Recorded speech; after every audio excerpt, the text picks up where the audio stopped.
Jacob आबाद में बदअमनी की सूरत-ए-हाल के खिलाफ दुकानदारों ने एहतजाज करते हुए दुकानों के शटर डाउन कर दिए।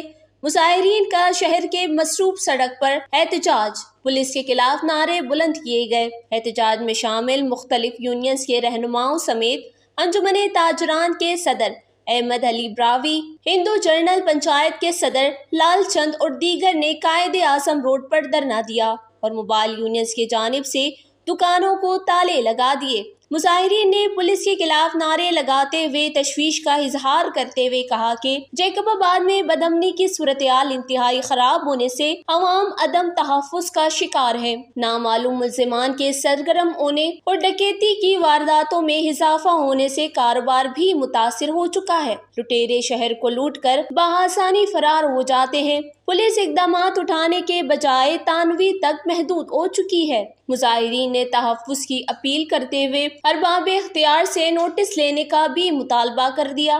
वश न्यूज़ जैकब आबाद, सिंध।